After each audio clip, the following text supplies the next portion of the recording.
The Prophetic Biography by Ibn Hisham, Part 2. Translation by Muhammad Al-Amrani. In the name of God, the most compassionate, the most merciful. The entry of Abraham into Mecca, what befell him and his elephant, and Nufail's verses on it. When morning came, Abraham prepared to enter Mecca. He readied his elephant and arrayed his army. The elephant's name was Mahmud. Abraham was resolved to demolish the house and then return to Yemen.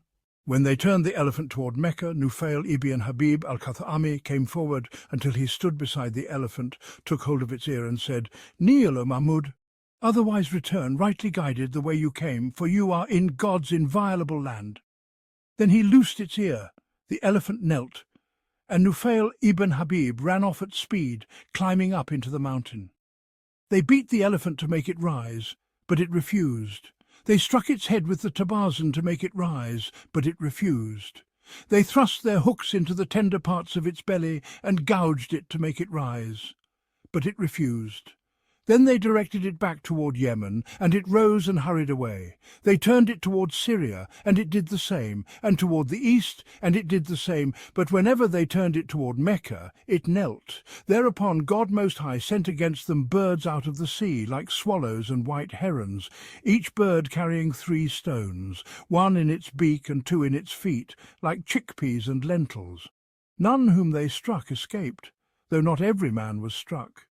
They fled in panic, racing for the road by which they had come, asking after Nufail ibn Habib to guide them back toward Yemen. When Nufail saw the chastisement God had sent down upon them, he said, "Where is their flight, when God is the pursuer, and the slit-nosed one overcome?" "Not the overcomer," Ibn Hisham said. His words, "not the overcomer," are not from Ibn Ishḥāq. Ibn Ishḥāq said, "Nufail also said, 'Be greeted from us, O Rudaina. We enjoyed you with the break of dawn, eye to eye. A fire-bringer from among you came to us by night, but your fire-bringer found no power with us. O Rudaina, were you to see, though you shall not see. By the side of Al-Muhasab what we saw, you would excuse me and praise my course, and you would not grieve for what has passed between us. I praised God when I beheld the birds and feared the stones that were cast upon us, and all the people ask about Nufail, as though I owed the Abyssinians a debt." They went forth, falling along every path, perishing in every ravine and at every watering place. Abraham himself was stricken in his body. They carried him with them, his fingertips dropping off one by one, and with each that fell there followed a length of flesh that oozed pus and blood, until they brought him to Sana, a figure like a nestling bird.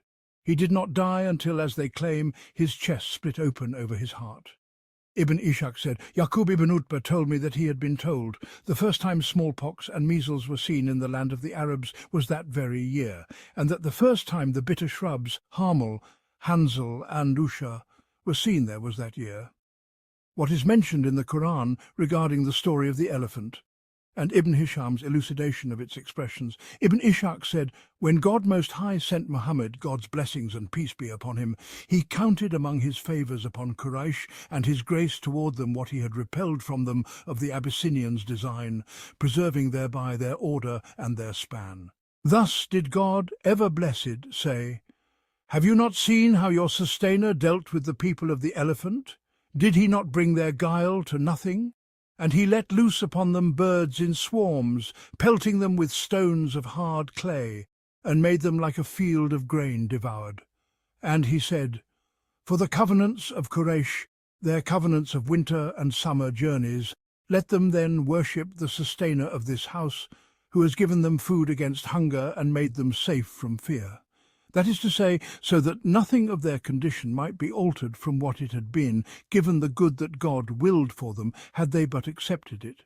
Ibn Hisham said, Ababil means companies, a word to which the Arabs, so far as we know, gave no singular form. As for sigil, Yunus the grammarian and Abu Ubaidah inform me that, in Arabic usage, it signifies hard, compact. Ruba ibn al-Ajjaj said, "And there touched them what touched the people of the elephant. Birds in swarms pelted them with stones of sigil." These verses are in one of his Rajaz odes. Some commentators have mentioned that they are 2 Persian words which the Arabs made into one, sanj and jol, meaning stone and clay. That is, stones of these 2 kinds, stone and baked clay. and asf is the leafage of grain before it is cut. Its singular is asfa. It is also said to be called usafa and asifa. The Raja's poet said, and so they were made like stalk leaf devoured. And ilaf Quraysh signifies their accustomed caravans to Syria in their trade. They had two departures, one in winter and one in summer. Abu Zaid al-Ansari told me that the Arabs say aliftu al-shaya and alaftuhu with the same meaning. I grew accustomed to a thing. Another poet said, of those that make their haunt, the sandy tract is a black, free-ranging she-camel, in whom the rays of forenoon shine clearly in her hue. And Matrud ibn Kab al-Khuzai said, the bountiful when the stars have altered, and the travellers for the journey of Ilaf. And Ilaf also has the sense that a man possesses an alf, a full 1,000 of camels, cattle, sheep, or the like. It is said so-and-so owns Ilaf, meaning such 1,000. Al-Kumayt ibn Zaid said, in a year which the possessors of thousands call, this is the year that enriches us and sets the cauldrons to boil. This verse appears in one of his poems. Ilaf also means that a people become 1,000, as one says the people became numerous, alafa, through Ilaf.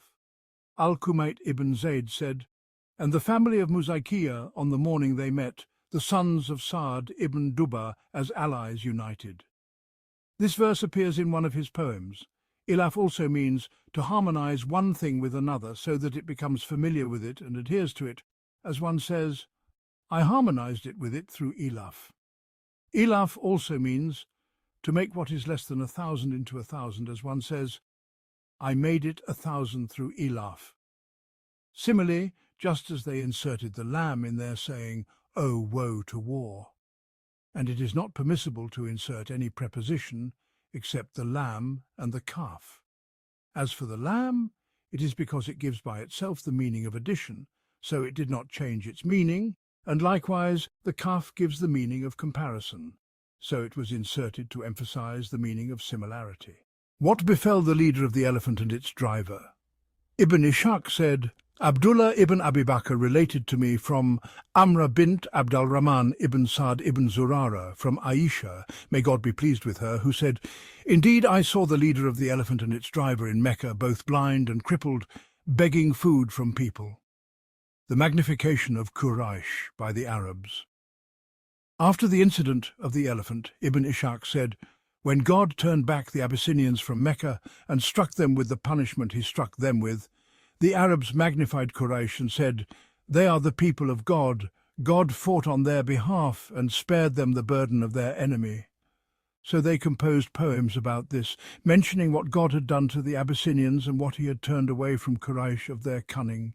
The poetry of Ibn al-Zibara on the incident of the elephant, Abdullah ibn al-Zibara, Ibn Adi ibn Qais ibn Adi ibn Sa'd ibn Sam ibn Amma ibn Husayz ibn Kab ibn Lu'ay ibn Ghalib ibn Fir said, turn away from the valley of Mecca, for it has been since ancient times.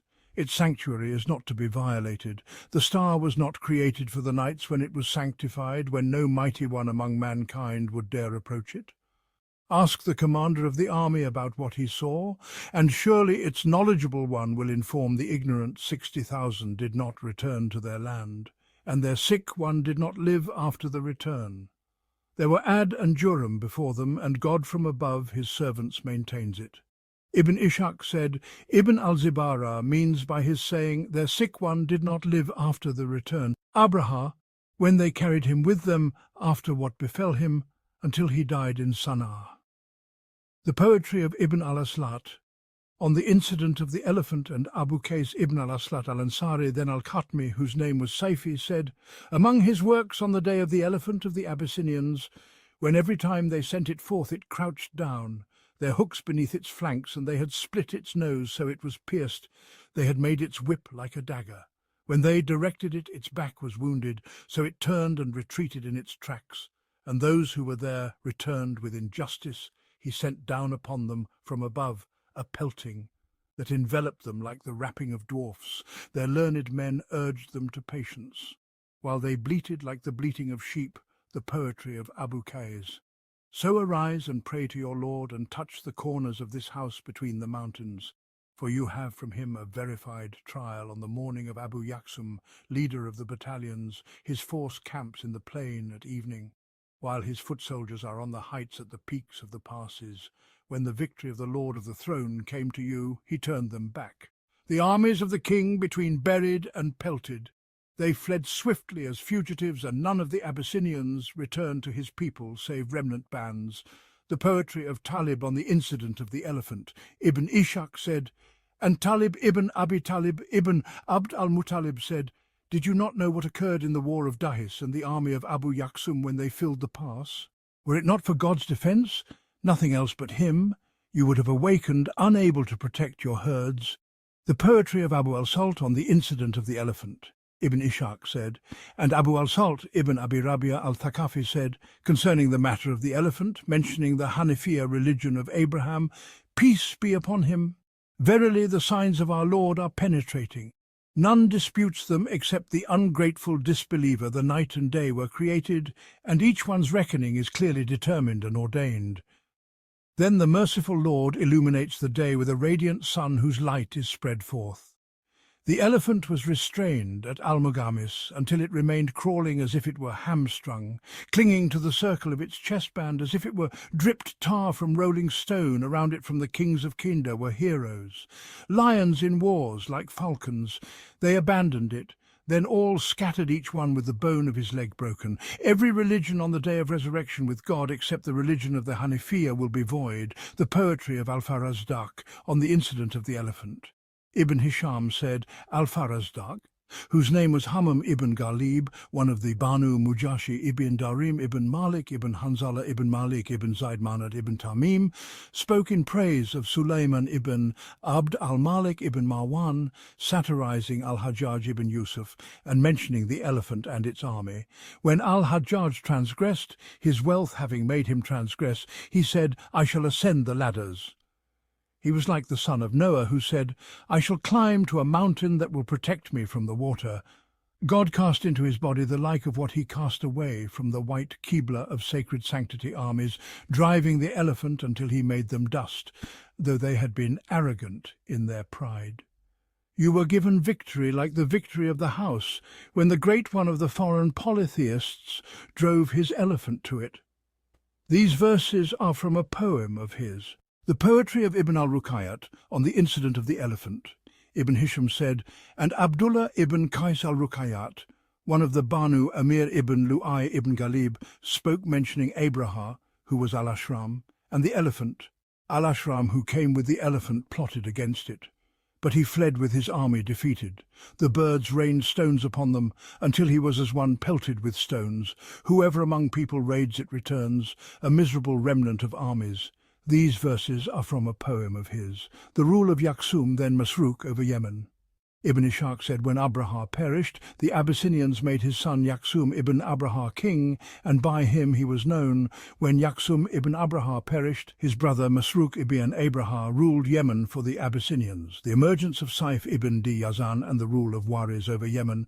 When the affliction upon the people of Yemen was prolonged, Saif ibn di Yazan al-Himyari emerged, and he was known as Abu Murrah. He proceeded until he came before Caesar, king of the Romans, and complained to him of their condition, asking him to drive them out and rule over them himself, and to send to them whomever he wished from among the Romans, so that the kingdom of Yemen would be his. But he did not help him, and found nothing with him of what he desired. Al-Numan's mediation for Ibn di Yazan with Kisra, so he departed until he came to Al-Numan ibn al-Mundir, who was Kisra's governor over Al-Hira and its adjacent territories in Iraq. He complained to him about the Abyssinians' affair. Al-Numan said to him, I have an annual delegation to Kisra, so remain until that time comes. He did so, then departed with him, and he brought him before Kisra. Kisra used to sit in the hall of his audience chamber where his crown was kept. His crown was like a great vessel, so they claim, set with rubies, pearls and emeralds in gold and silver, suspended by a golden chain from the top of an arch in that audience hall of his. His neck could not bear his crown, rather he would be concealed by cloths until he sat in that audience hall of his, then he would put his head into his crown. When he was settled in his audience chamber, the cloths would be removed from him. No man who had not seen him before would look upon him without prostrating in awe of him. When Saif ibn Yazan entered upon him, he prostrated. Ibn Yazan before Kisra and Kisra's assistants to him. Ibn Hisham said, Abu Ubaidah related to me that when Saif entered upon him, he lowered his head. The king said, This fool enters upon me through this tall door, then lowers his head. This was said to Saif, and he replied, I only did this because of my distress, for it makes everything feel constricted. Ibn Ishḥāq said, Then he said to him, O king, foreigners have overcome us in our lands. Kisra asked him, Which foreigners, the Abyssinians or the Scythians? He said, Rather the Abyssinians. I have come to you so that you might aid me, and the rule of my lands would be yours. He said, Your land is distant with little good in it. I would not risk an army of Persia in the land of the Arabs. I have no need for that. Then he granted him 10,000 full dirhams and clothed him in fine garments. When Saif received this from him, he went out and began scattering that silver to the people. This reached the king, who said, This one has some significance. Then he sent for him and said, You took the king's gift and scattered it to the people. He replied, What should I do with this? The mountains of my land from which I come are nothing but gold and silver, enticing him with it. Kisra gathered his counselors and said to them, What do you think about this man's affair and what he came for? One speaker said, O king, in your prisons are men whom you have imprisoned for execution. If you were to send them with him, if they perish, that would be what you intended for them, and if they are victorious, it would be a kingdom you have gained. So Kisra sent with him those who were in his prisons, and they were 800 men, Wariz, Saif ibn Yazan, and their victory over Masruk. He appointed over them a man called Wariz, who was elderly among them and the noblest in lineage and house. They departed in 8 ships, 2 ships sank, and 6 ships reached the coast of Aden. Saif gathered to Wariz whomever he could of his people, and said to him, My foot with your foot until we die together or triumph together. Wariz said to him, You are fair. Masruk ibn Abraha, king of Yemen, came out to him and gathered his army. Wariz sent a son of his to fight them and test their fighting. Wariz's son was killed, which increased his rage against them. When the people faced each other in their battle lines, Wariz said, Show me their king. They said to him, Do you see a man on an elephant with his crown tied on his head, with a red ruby between his eyes? He said, Yes. They said, That is their king. He said, Leave him be. They waited long, then he said, What is he on now? They said, He has moved to a horse. He said, Leave him be. They waited long, then he said, What is he on now? He on? They said, He has moved to a mule. Wariz said, Daughter of the ass, he is humbled, and his kingdom is humbled. I shall shoot him. If you see his companions do not move, then hold fast until I signal you, for I will have missed the man. But if you see the people turn around and gather about him, then I will have hit the man, so charge them. Then he strung his bow, which, as they claim, none but he could string due to its strength, and ordered his eyebrows to be bound for him. Then he shot him and struck the ruby that was between his eyes. The arrow penetrated his head until it came out from the back of his neck. He was overthrown from his mount, and the Abyssinians turned and gathered around him. The Persians charged them, and they were routed. They were killed and fled in every direction. Wariz approached to enter Sana'a. When he came to its gate, he said, My banner shall never enter lowered. Demolish the gate. So it was demolished. Then he entered with his banner raised. Then Saif ibn Yazan al-Himyari said, People think of the 2 kings that they have come to agreement, but whoever hears of their accord, the matter has become grave indeed. We killed the Lord Masruk, and we watered the sand dunes with blood. Verily the Lord, the people's Lord, is Wariz, who divides the division. He tastes the mixed drink until he returns with captives and wealth. Ibn Hisham said, These verses are among verses of his, the poetry of Abu al-Salt. Ibn Ishḥāq said, and Abu al-Salt ibn Abi Rabia al-Thaqafi said, and Ibn Hisham said this is also attributed to Umayyah ibn Abi al-Salt. Let the likes of Ibn Yazan seek vengeance who lingered at sea, planning against enemies. He headed for Caesar when his departure was due, but found not with him some of what he sought. Then he turned toward Kisra after 10 years, humbling self and wealth until he came with the sons of the free, bearing them. By my life you have hastened swiftly indeed, God bless them. What a band they were who went forth, the like of whom was never seen among people, white nobles, mighty warriors, lions raising cubs in the thickets, shooting from boughs like shields with arrows that hasten the target's fate. You sent lions against black dogs. Their scattered remnant became fugitives in the earth. So drink with pleasure. Upon you be the crown, resting in the summit of Gumdan as your dwelling place, and drink with pleasure, for their banner has fallen.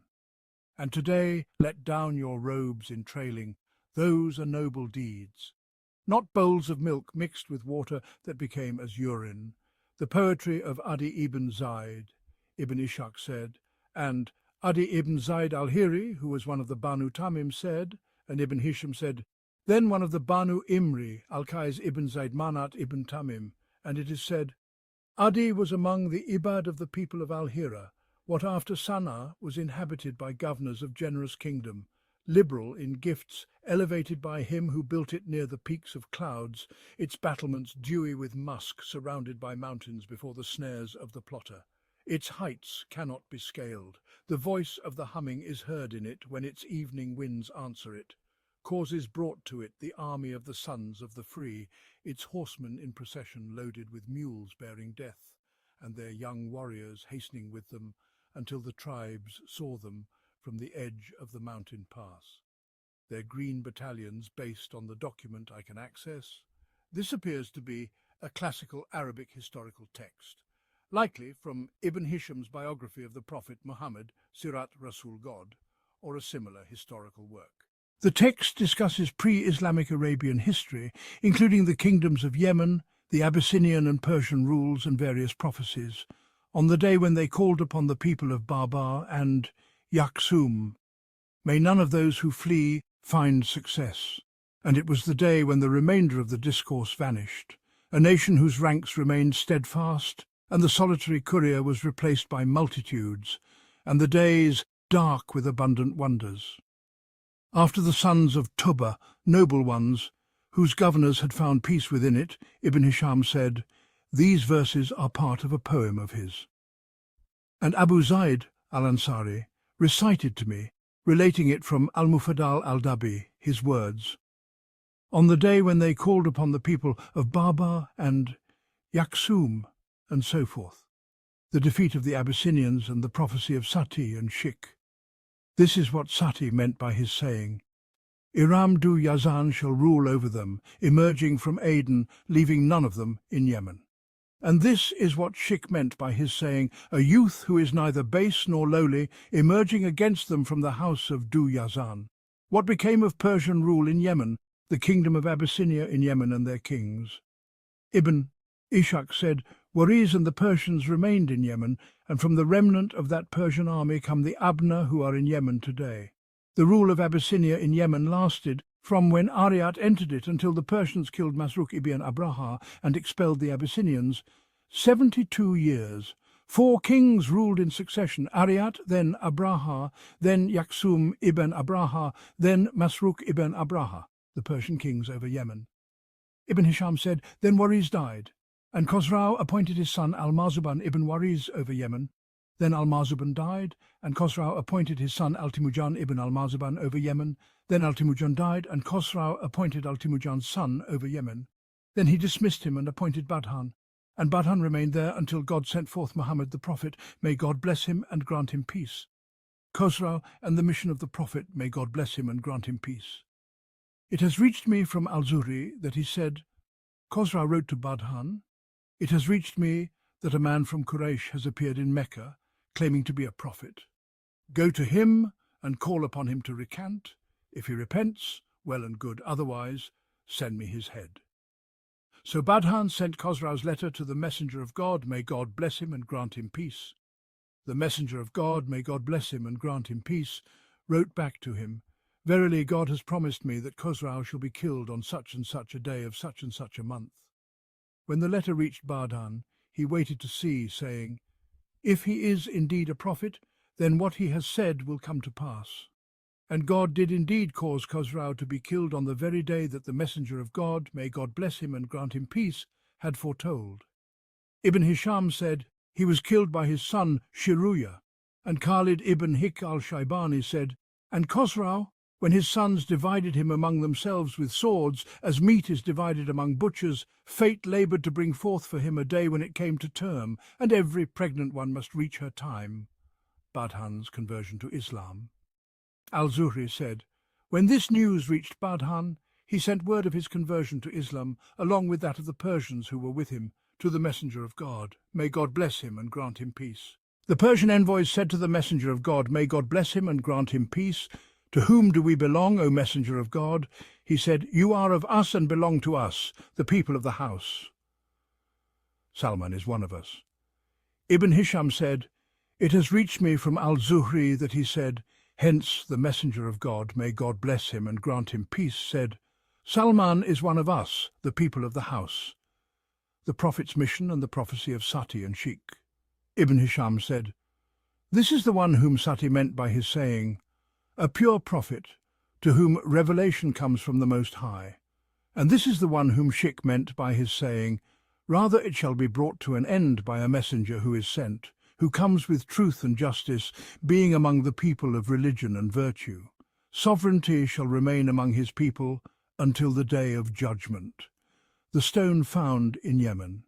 Ibn Ishḥāq said, there was a stone in Yemen, as they claim, with writing in the Psalmic script, written in ancient times, to whom belongs the kingdom of Dimar, to the noble Himyar, to whom belongs the kingdom of Dimar, to the wicked Abyssinians, to whom belongs the kingdom of Dimar, to the free Persians, to whom belongs the kingdom of Dimar, to the merchant Quraysh. And Dimar is Yemen or Sana'a. Ibn Hisham said, Dimar is pronounced with a fatha, as Yunus informed me. Poetry of Al-Ashar regarding the prophecy of Sati and Sheikh. Ibn Ishḥāq said, Al-Ashar of Banu Qais ibn Thalaba said about the fulfillment of what Sati and his companion foretold, no woman with eyelashes ever gazed as she gazed, truly, just as Al-Dibi spoke truthfully when he uttered his prophecy. The story of the king of Al-Hadr, the lineage of Al-Numan, something about Al-Hadr, and Adi's poetry about it. Ibn Hisham said, Khalad ibn Qura ibn Khalid al-Sadusi told me, on the authority of Janad, or on the authority of some of the genealogical scholars of Kufa, it is said that Al-Numan ibn al-Mundir was descended from Satirun, the king of Al-Hadr. Al-Hadr was a great fortress like a city situated on the bank of the Euphrates, and it is the one that Adi ibn Zayd mentioned in his verse. And the lord of Al-Hadr, when he built it, when the Tigris and the Kaaba were brought to him, he constructed it with marble and covered it with plaster, so that birds have nests in its heights. The doubts of fate did not spare him, and sovereignty departed from him, so its gate lies abandoned. Ibn Hisham said, these verses are part of a poem of his. And what Abu Dawud al-Iyadi mentioned in his verse, and I see death hanging over Al-Hadr upon its lord Satirun. This verse is part of a poem of his. It is said that it belongs to Khalaf al-Amar, and it is also said to belong to Hamad al-Rawiyah, Sabur's entry into Al-Hadr, his marriage to Satirun's daughter and what transpired between them. Khosrau Sabur. Dul Aktaf had waged war against Satirun, the king of Al-Hadr, and besieged him for 60 days. One day Satirun's daughter looked out and saw Sabur wearing brocade garments, with a golden crown adorned with emeralds, rubies and pearls upon his head, and he was handsome. She sent a secret message to him. Will you marry me if I open the gate of Al-Hadr for you? He said, yes. When evening came, Satirun drank until he became intoxicated, for he never spent a night sober. She took the keys to the gate of Al-Hadr from beneath his head and sent them with one of her servants, who opened the gate. Sabur entered, killed Satirun, sacked Al-Hadr and destroyed it, and took her with him and married her. While she was sleeping on her bed one night, she began to toss and turn, unable to sleep. He called for a candle, and her bed was searched, revealing a myrtle leaf upon it. Sabur asked her, "Is this what keeps you awake?" She said, "Yes." He said, "What did your father do for you?" She said, "He would spread brocade for me, dress me in silk, feed me marrow, and give me wine to drink." He said, "Was this how you repaid your father for what he did?" you would be even quicker to do the same to me." Then he ordered that the locks of her hair be tied to a horse's tail, and the horse was spurred until it killed her. About this, Al-Ashar of Banu Qais ibn Thalaba said, "Have you not seen Al-Hadra when its people lived in prosperity? Yet is anyone immortal in blessings? Shapur stationed his armies there for 2 years with axes striking within it, but when he called upon his Lord with a prayer, he answered him, and he took no revenge." These verses are part of a poem of his. And Adi ibn Zayd said about this, "Upon Al-Hadra fell a calamity from above it, whose shoulders were mighty, a pampered girl who did not protect her father in his time of need, when her guardian failed her, when she gave him to drink clear golden wine. For does not wine intoxicate its drinker? She betrayed her people in her night, thinking that the chief was her suitor. So the bride's portion, when dawn broke, was flowing blood streaming down her locks. Al-Hadra was destroyed and sacked, and her clothing racks were burned in her chamber." The children of Nizar ibn Ma'ad ibn Ishḥāq said, "Nizar ibn Ma'ad begot 3 sons, Mudar ibn Nizar, Rabia ibn Nizar, and Anmar ibn Nizar." Ibn Hisham said, "And Iyad ibn Nizar." Al-Harith ibn Daus al-Iyadi said, and it is also attributed to Abu Dawud al-Iyadi, whose name was Jariyah ibn al-Hajjaj. Fine young men with handsome faces from Iyad ibn Nizar ibn Ma'ad. This verse is part of verses of his. The mother of Mudar and Iyad was Sauda bint Ak ibn Adnan.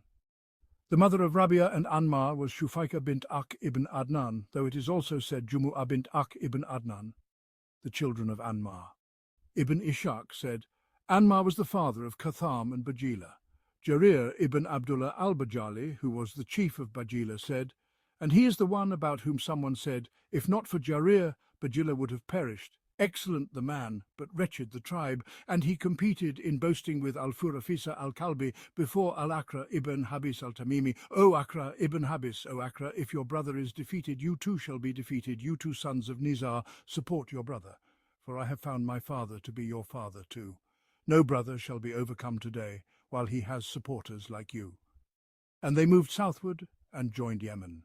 Ibn Hisham said, "The Yemenis and Bajila say, Anmar ibn Irash ibn Lihyan ibn Amr ibn Al-Ghawth ibn Nabt ibn Malik ibn Zaid ibn Kaylan ibn Saba.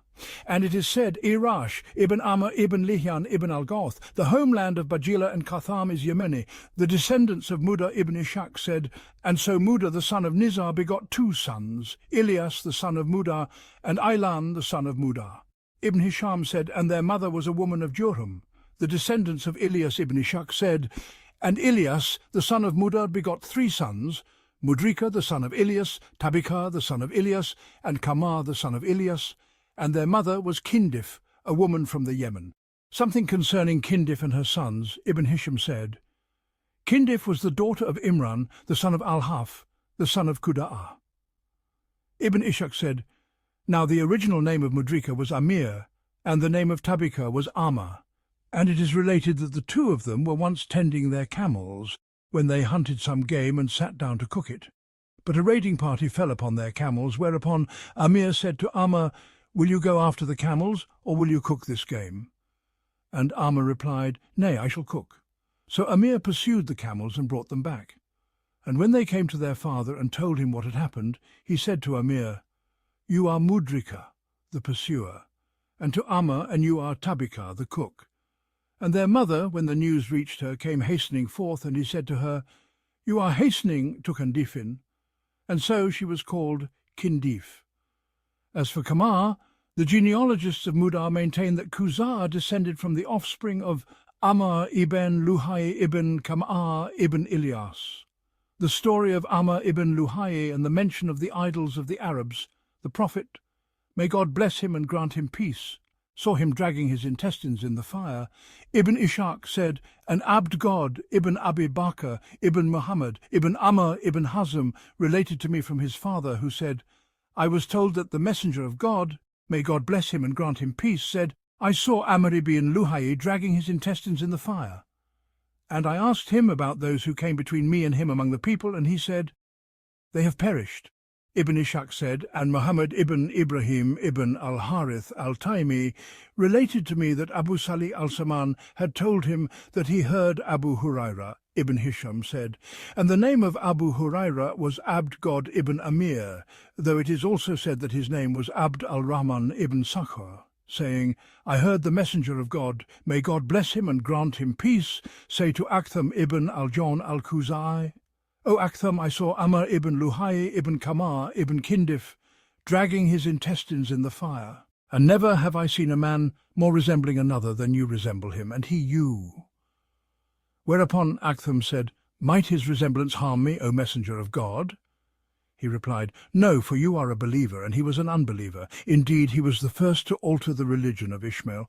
He set up the idols, he slit the ears of the she-camel, Bahira, he set free the she-camel, Sa'iba, he joined the she-camel, Wasila, and he protected the stallion camel, Hami. Bringing the idols from Syria to Mecca, Ibn Hisham said, Some learned men related to me that Amr ibn Luhai journeyed from Mecca to Syria on some business of his, and when he arrived at Ma'ab in the land of Balka, where the Amalekites dwelt at that time, they being the descendants of Imlak, who is said to be Imlak ibn Lawid ibn Sam ibn Noah, he saw them worshipping idols. So he said to them, What are these idols that I see you worshipping? They replied, These are idols that we worship. We ask them for rain, and they grant us rain. We ask them for victory, and they grant us victory. He said to them, Will you not give me one of these idols, that I may take it to the land of the Arabs, so that they may worship it? So they gave him an idol called Hubal, and he brought it to Mecca, set it up, and commanded the people to worship it and to venerate it. The first worship of stones among the descendants of Ishmael. Ibn Ishḥāq said, And it is related that the first worship of stones among the descendants of Ishmael came about in this way. Whenever one of them would depart from Mecca, when it became too confined for them, and they sought wider spaces in the lands, he would take with him a stone from the stones of the sanctuary, out of reverence for the sanctuary. And wherever they settled, they would place it and circumambulate it, as they circumambulated the Kaaba. In time, this led them to worship whatever stones they found pleasing and attractive, until succeeding generations forgot what they had been upon and replaced the religion of Abraham and Ishmael with another. Thus they worshipped idols and fell into the same errors as the nations before them. Yet there remained among them vestiges from the time of Abraham, which they held fast to, the veneration of the house, the circumambulation thereof, the pilgrimage and the lesser pilgrimage, the standing at Arafat and Muzdalifah, the offering of sacrificial animals, and the proclamation for the pilgrimage and the lesser pilgrimage, though they introduced into these things what did not belong to them. Thus, when Kinana and Quraysh would proclaim the Talbiyah, they would say, At your service, O God, at your service. At your service you have no partner, save a partner who is yours, you possess him and what he possesses. So they would affirm God's unity in the Talbiyah, but then include their idols with him, placing their ownership in his hand. God, blessed and exalted be he, says to Muhammad, may God bless him and grant him peace. For most of them do not believe in God without also ascribing divinity to other beings beside him. 12:106, meaning, they do not affirm my unity out of true recognition of my right, without ascribing as partner to me one of my creatures, the idols among the people of Noah. And the people of Noah had idols upon which they devoted themselves, and God, blessed and exalted be he, has related their story to his messenger. May God bless him and grant him peace, saying, And they said, Do not ever abandon your gods. Abandon neither Wad nor Suwa, neither Yaguth nor Ya'uk nor Nasr. And so they have led many a one astray, 71:23-24, the tribes and their idols and something concerning them. Thus, those who adopted those idols from among the descendants of Ishmael and others, naming them by their names when they forsook the religion of Ishmael, included Hudhail ibn Mudrika, ibn Ilyas, ibn Mudar, who adopted Suwa, which they had at Burhat, and Kalb ibn Wabara from Kudah, who adopted Wad at Dalmat al-Jandal.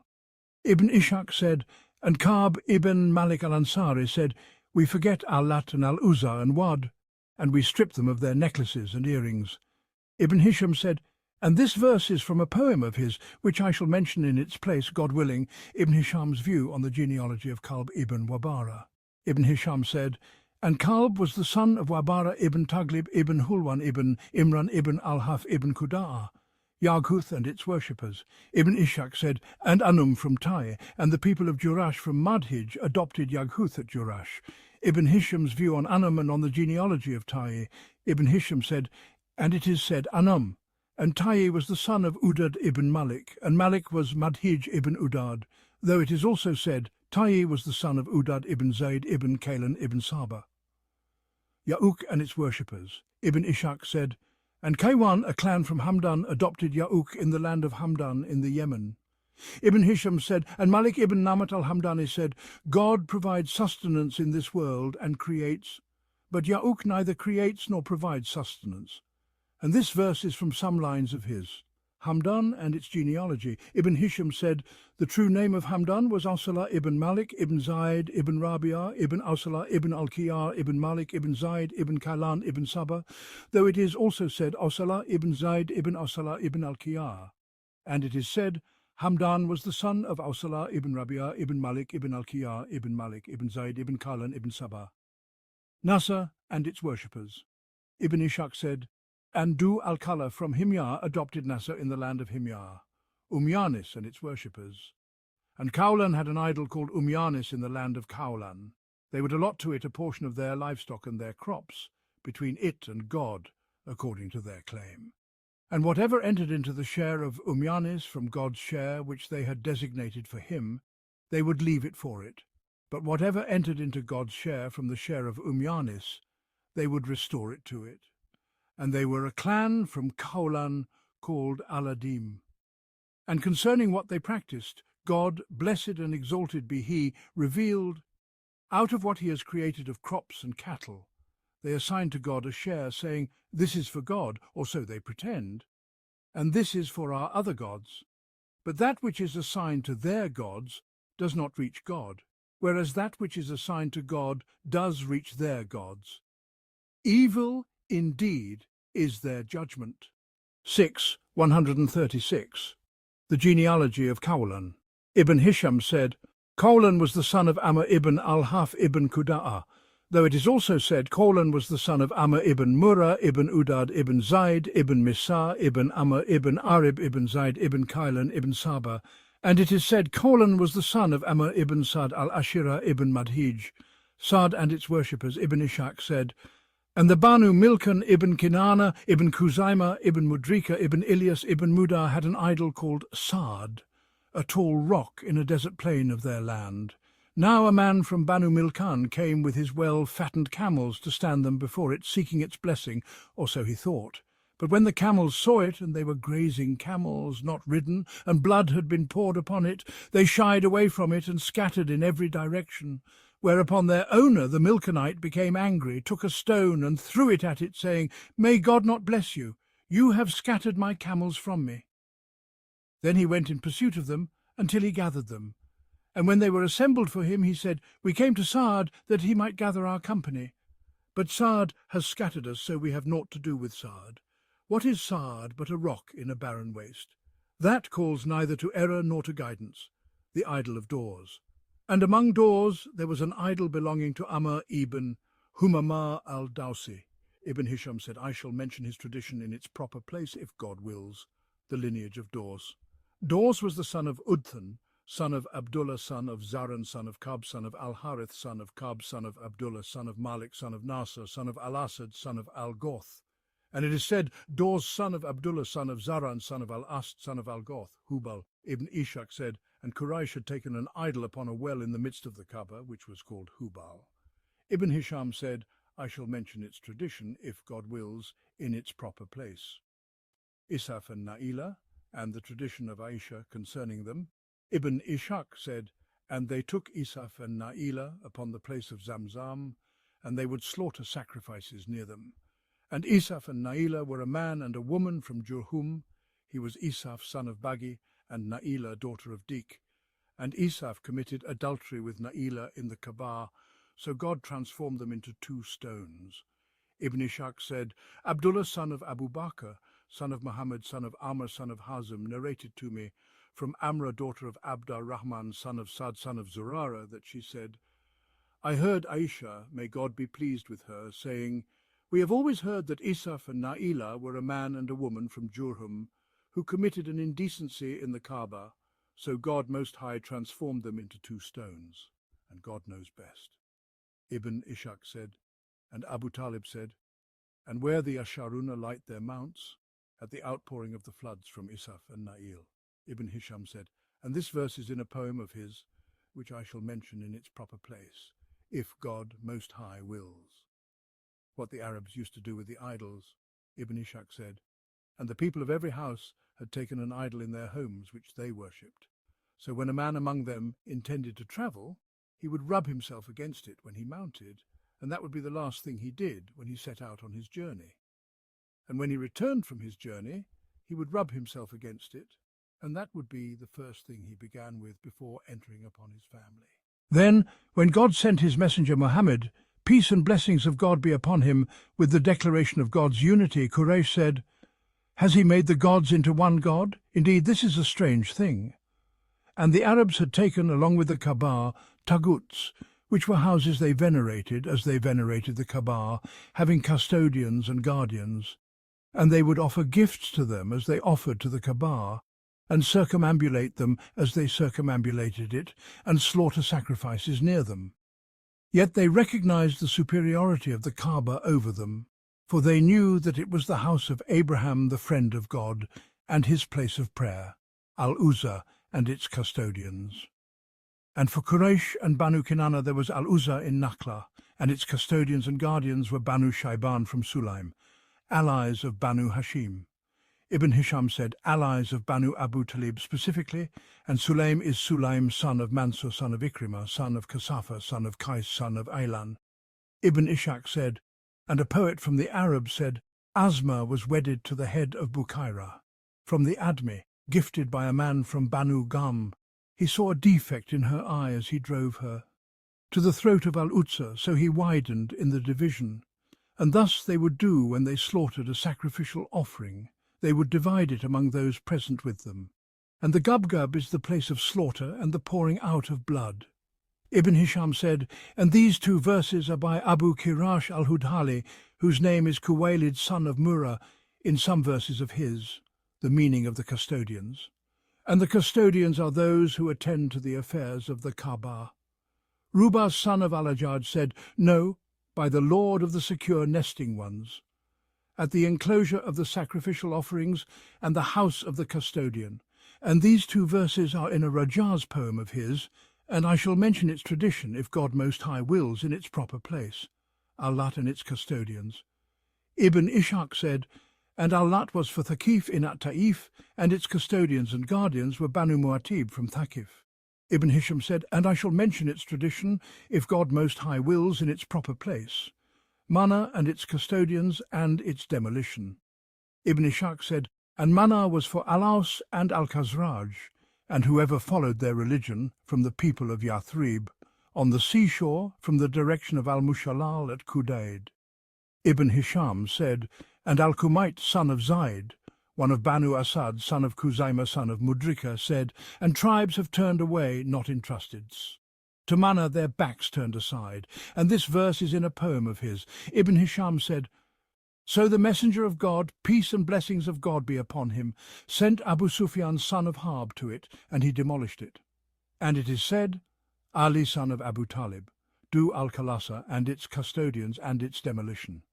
Ibn Ishaq said, and Du al-Khalasa was for Dors and Katham and Bajila and whoever was in their lands from the Arabs at Tabala. Ibn Hisham said, and it is said, Du al-Khulasa. A man from the Arabs said, if you, O Du al-Khulas, the avenged one, were, like me, and your elder, the buried one, you would not forbid the killing of the enemies falsely. He said, and his father had been killed, so he wanted to seek vengeance for him, and he came to Du al-Khalasa, and drew lots with the arrows there, and the arrow came out forbidding him from that, so he said these verses. And some people attribute them to Imru al-Qais, son of Hujr al-Kindi. So the messenger of God, peace and blessings of God be upon him, sent to it Jarir, son of Abdullah al-Bajali, and he demolished it. Fils and its custodians and its demolition. Ibn Ishaq said, and Fils was for Tai, and those near it in the mountains of Tai, meaning Salma and Ajah.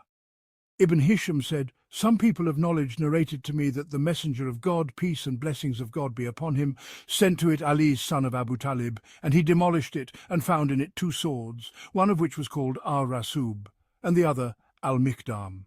He brought them to the messenger of God, peace and blessings of God be upon him, and he gifted them to him. So they are the 2 swords of Ali, may God be pleased with him. Riam. Ibn Ishaq said, and for Himyar and the people of Yemen there was a house in Sana'a called Riam. Ibn Hisham said, I have already mentioned its tradition in what has passed. Ruda and its custodians. Ibn Ishaq said, and Ruda was a house for Banu Rabi'a son of Ka'b son of Sa'd son of Zaid Mana son of Tamim. And concerning it Al-Mustaqir son of Rabi'a son of Ka'b son of Sa'd said when he demolished it in Islam, and indeed I struck Ruda with a severe blow, leaving it desolate in a black plain. Ibn Hisham said his saying, leaving it desolate in a black plain, is from a man of Banu Sa'd. Al-Mustaqir and his age. And it is said that Al-Mustaqir lived for 330 years, and he was the longest lived of all Mudar, and he is the one who says, and indeed I have grown weary of life and its length.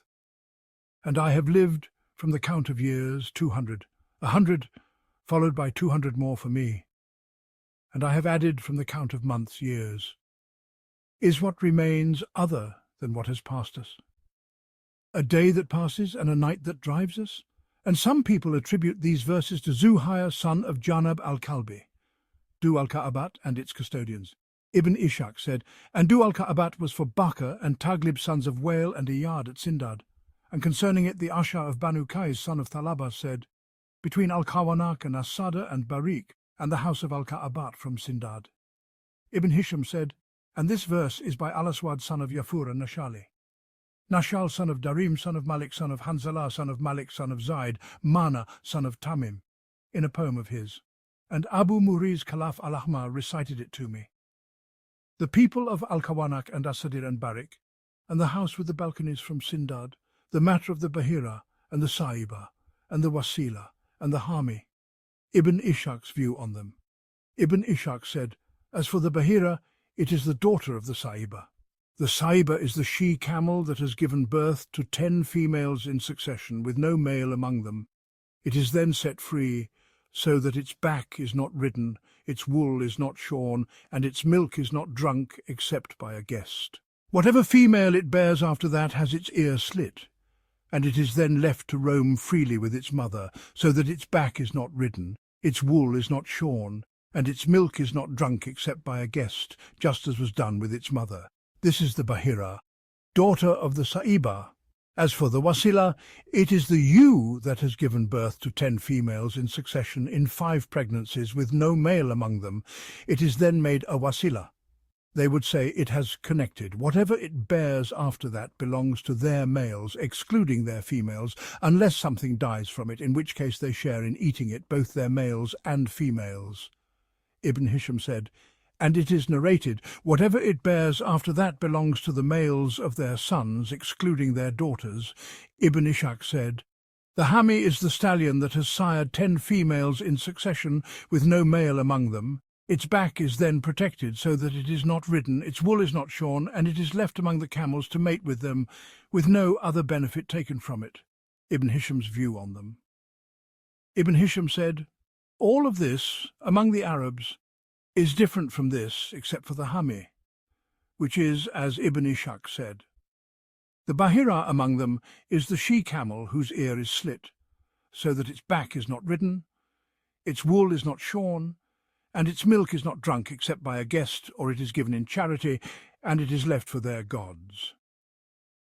The Sa'iba is that which a man vows to set free if he recovers from his illness or achieves something he seeks. If he sets free a she-camel or camel from his herd for some of their gods, it roams freely and no benefit is taken from it. The Wasila is that whose mother gives birth to twins in every pregnancy. So its owner dedicates the females from it to his gods and the males to himself. But if its mother gives birth to it along with a male in one pregnancy, they say it has connected its brother. then its brother is set free with it, and no benefit is taken from it. Ibn Hisham said, "This was narrated to me by Yunus ibn Habib, the grammarian, and others, some narrating what others did not." Ibn Ishaq said, "When God, blessed and exalted be He, sent his messenger Muhammad, may God bless him and grant him peace, he revealed to him, God has not ordained the dedication to a deity of a Bahira, or a Sa'iba, or a Wasila, or a Hami. But those who are bent on denying the truth invent lies against God, and most of them do not use their reason." 5:103. "And God, exalted be He, revealed. And they say, all that is in the wombs of such and such cattle is reserved for our males and forbidden to our spouses. But if it be still born, then both may have a share therein. He will requite them for their false attribution. Verily he is all-wise, all-knowing." 6:139. "And he revealed to him, say, have you given thought to all the means of sustenance which God has bestowed upon you from on high, making some of it lawful and some unlawful? Say, did God allow you this, or do you invent lies against God?" 10:59. "And he revealed to him, his are the two kinds of camels and the two kinds of oxen. Say, is it the two males that he has forbidden, or the two females, or that which the wombs of the two females may contain? Or were you present when God enjoined this upon you? Who then could be more wicked than he who, without any knowledge, attributes his own lying inventions to God, thereby leading people astray? Behold, God does not grace such evil-doing folk with his guidance." 6:143-144. The Bahira, Sa'iba, Wasila and Hami in linguistic terms, Ibn Hisham said, "The poet said around the Wasail in Shuraif, a yearling she-camel, and the protected ones of their backs and the Suyub." And Tamim ibn Ubay ibn Mukbil, one of the Banu Amir ibn Sassa'a, said, "In it from the Akhraj, the Mirba, a Kaka, the roar of the Dayafi amid the Hajma of the Buhur." And this verse is in a poem of his. The plural of Bahira is Bahair and Buhur. The plural of Wasila is Wasail and Wusul. The plural of Saiba, most common, is Sawaib and Suyub. The plural of Hami, most common, is Huam. We return to the narration of the genealogy of Quza'a. Ibn Ishaq said, "Quza'a say, we are the sons of Amr ibn Amir from Yemen."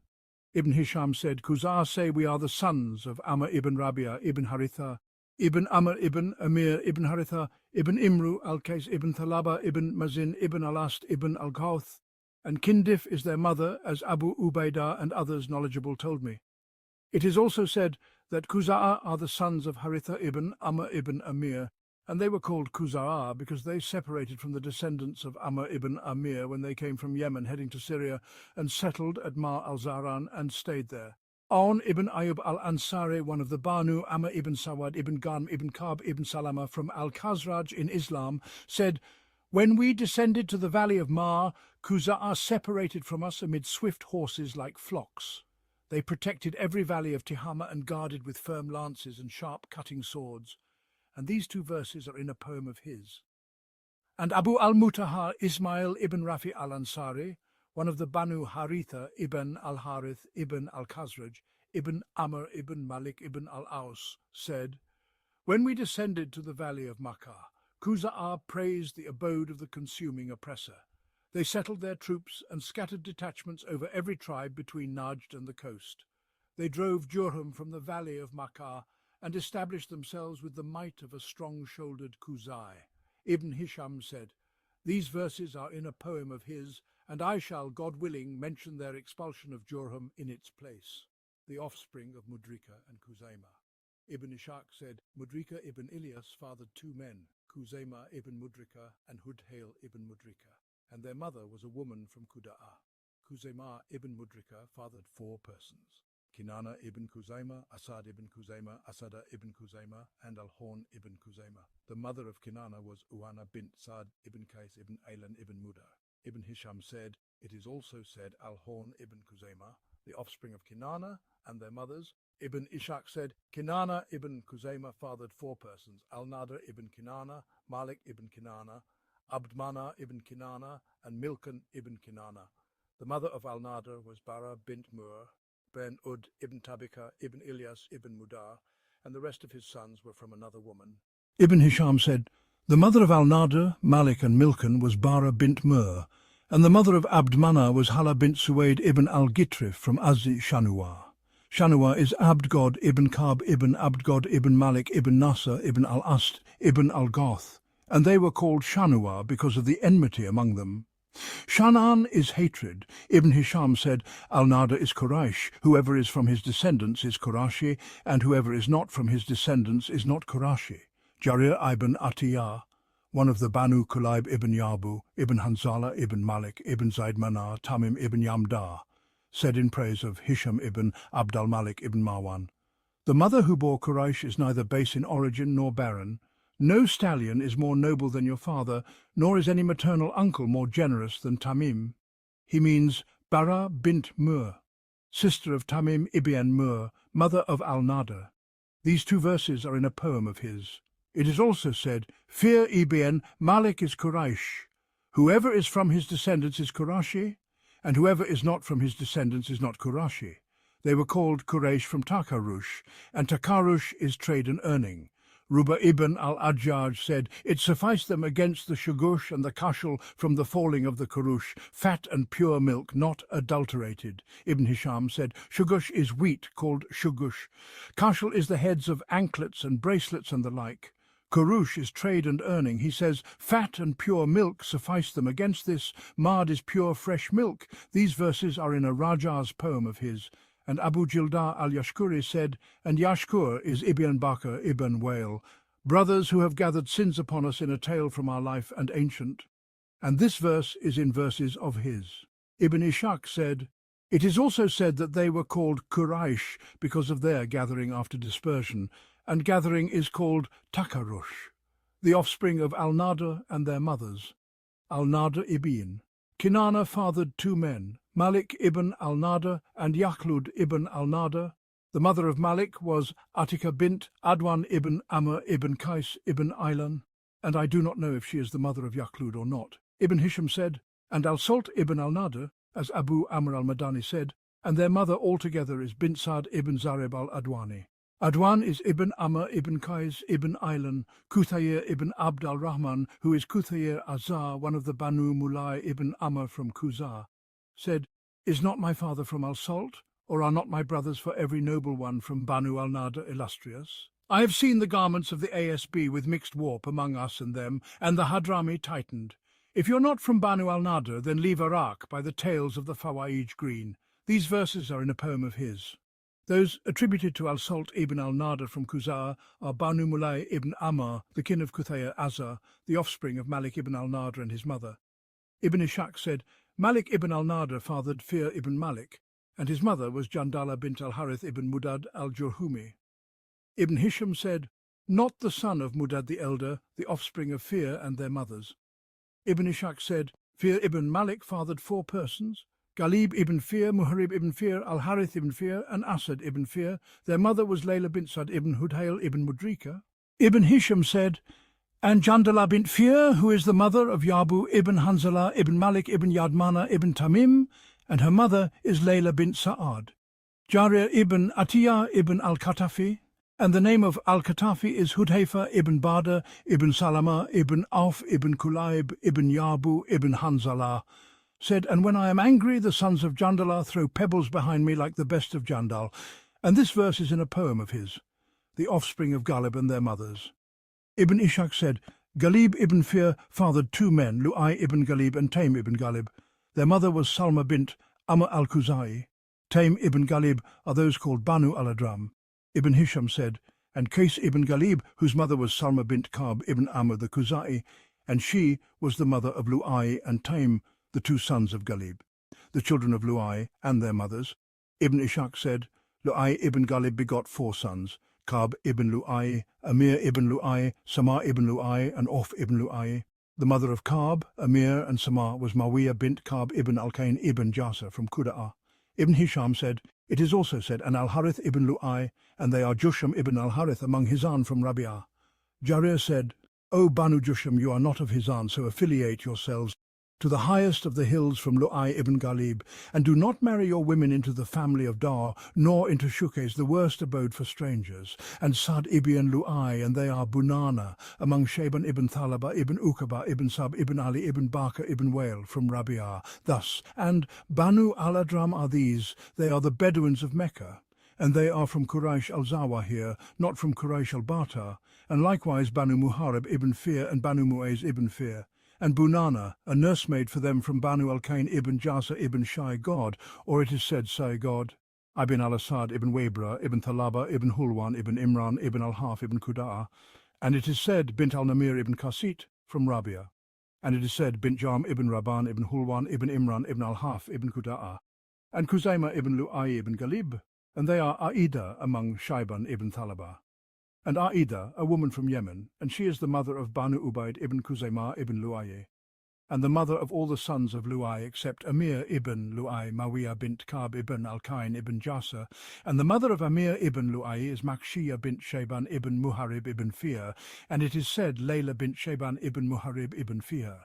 The affair of Samar, his journey to Amman and his death. Ibn Ishaq said, as for Samar ibn Lu'ay, he went out to Oman and he was there. And they claim that Amir ibn Lu'ay drove him out, and that was because there was something between them. So Samar gouged out Amir's eye, and Amir made him fear, so he went out to Oman. They claim that Samar ibn Lu'ay, while he was riding on his she-camel, when it lowered its head to graze, a serpent seized its lip and constricted it until the she-camel fell on its side. Then it bit Samar and killed him. So Samar said when he sensed death in what they claim, O I, weep for Samar ibn Lu'ay. The serpent has clung to the leg of Samar. I see no one like Samar ibn Lu'ay. On the day they left him slain for a she-camel, convey to Amir and Ka'b a message that my soul longs for them. If my abode is in Oman, then I am of Ghalib, I departed without grudge. Many a cup you spilled, O son of Lu'ay. Fearing death, though it was not to be spilled, you sought to ward off the fates, O son of Lu'ay, but none who seeks that has power against death. And the silent one of the night journey you left ruined, after a grandfather and grandmother and vigour. Ibn Hisham said, it has reached me that some of his descendants came to the messenger of God, peace be upon him, and traced their lineage to Samar ibn Lu'ay. So the messenger of God, peace be upon him, said the poet. Then one of his companions said to him, it is as if you, O messenger of God, meant his saying, many a cup you spilled, O son of Lu'ay, fearing death, though it was not to be spilled. He said, yes, the affair of Auf ibn Lu'ay and his migration, the reason for his affiliation to Banu Dabian. Ibn Ishaq said, as for Auf ibn Lu'ay, he went out, in what they claim, in a caravan from Quraysh, until when he was in the land of Ghatafan ibn Sa'd ibn Qais ibn Aylan, he was delayed. So those who were with him from his people departed, and Thalaba ibn Sa'd came to him, and he was his brother in the lineage of Banu Dabian, Thalaba ibn Sa'd ibn Dabian ibn Baghid, ibn Raith ibn Ghatafan, and Auf ibn Sa'd ibn Dabian ibn Baghid ibn Raith ibn Ghatafan. So he detained him and married him and affiliated him and made him a brother. So his lineage spread among Banu Dabian. And Thalaba, in what they claim, is the one who said to Auf when he was delayed and his people left him, detain upon me, O son of Lu'ay, your camel, the people have left you and there is no abode for you. Ibn Ishaq said, and Muhammad ibn Jafar ibn al-Zubair, or Muhammad ibn Abd al-Rahman ibn Abd God ibn Hussein narrated to me, that Umar ibn al-Khattab said, if I were to claim a tribe from the Arabs or affiliate them to us, I would claim Banu Murrah ibn Auf. We recognize resemblances in them, along with what we know of the position of that man where he settled, meaning Auf ibn Lu'ay, the lineage of Murrah. Ibn Ishaq said, so he is in the lineage of Ghatafan, Murrah ibn Auf ibn Sa'd ibn Dabian ibn Baghid, ibn Raith ibn Ghatafan. And they say, when this lineage is mentioned to them, we do not deny it nor reject it, and it is the most beloved lineage to us. And Al-Harith ibn Zalim ibn Judhayma ibn Yabwa. Ibn Hisham said, one of Banu Murrah ibn Auf said, when he fled from Al-Numan ibn al-Mundir and joined Quraysh, my people are not with Thalaba ibn Sa'd, nor with Fazara of the shaggy necks. My people, if you ask, are Banu Lu'ay. In Mecca, they taught Mudar combat. We were foolish in following Banu Baghid. and abandoning our closest kin in affiliation. Foolishness of one who draws water while seeing. He spilled the water and followed the mirage. If you had obeyed, by your life you would be among them, and I would not be found seeking the clouds.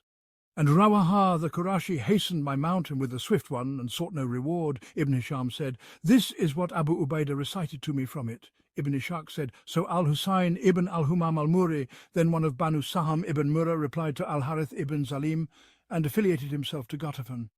Are you not from us, and we not to you? We disavow to you from Lu'ay ibn Ghalib. We abode in the glory of the Hijaz, while you in the plain of the valley among the thickets," meaning Quraysh. Then Al-Husayn regretted what he said and recognized what Al-Harith ibn Zalim said, so he affiliated himself to Quraysh and belied himself, saying, "I regret a statement that has passed, which I said. I realized in it that it is the word of a liar. Would that my tongue were in two halves, one mute, and half at the course of the stars. Our father is Kinani, his grave in Mecca, in the plain of the valley among the thickets. To us belongs a quarter of the sacred house by inheritance, and a quarter of the valleys at the house of Ibn Hatib. That is, Banu Lu'ay were four, Ka'b, Amir, Sama, and Auf." Ibn Ishaq said, "And one whom I do not suspect narrated to me, that Umar ibn al-Khattab, may God be pleased with him, said to men from Banu Murrah, 'If you wish to return to your lineage, then return to it,' the leaders of Murrah." Ibn Ishaq said, "And the people were nobles among Ghatafan, and they were their leaders and chiefs. Among them Harim ibn Sinan, ibn Abi Haritha, ibn Murrah ibn Nashba, and Kharija ibn Sinan ibn Abi Haritha, and Al-Harith ibn Auf, and Al-Husayn ibn al-Humam, and Hashim ibn Harmala, to whom the speaker says he avenged his father, Hashim ibn Harmala, on the day of Al-Haba'at and the day of Al-Yamala. You see the kings with him sifted, he kills the guilty and him who has no guilt. Hashim ibn Harmala and Amir the Kasafi." Ibn Hisham said, "Abu Ubaidah recited to me these verses by Amir the Kasafi, Kasafa ibn Qais ibn Aylan. He avenged his father, Hashim ibn Harmala, on the day of Al-Habat and the day of Al-Yamala. You see the kings with him sifted, he kills the guilty and him who has no guilt, and his spear for the mothers is bereaving." And he narrated to me that Hashim said to Amir, "Say a good verse about me, and I will reward you for it." So Amir said the first verse, but it did not please Hashim. Then he said the second, but it did not please him. Then he said the third, but it did not please him. Then when he said the fourth, "He kills the guilty, and him who has no guilt," it pleased him, so he rewarded him for it. Ibn Hisham said, "And that is what Al-Kumayt ibn Zayd meant in his saying, 'And Hashim of Murrah, the destroyer of kings, without guilt toward him and the guilty ones.' And this verse is in a poem of his, and the saying of Amir, 'The day of Al-Haba'at,' from other than Abu Ubaidah, Murrah and Al-Basl."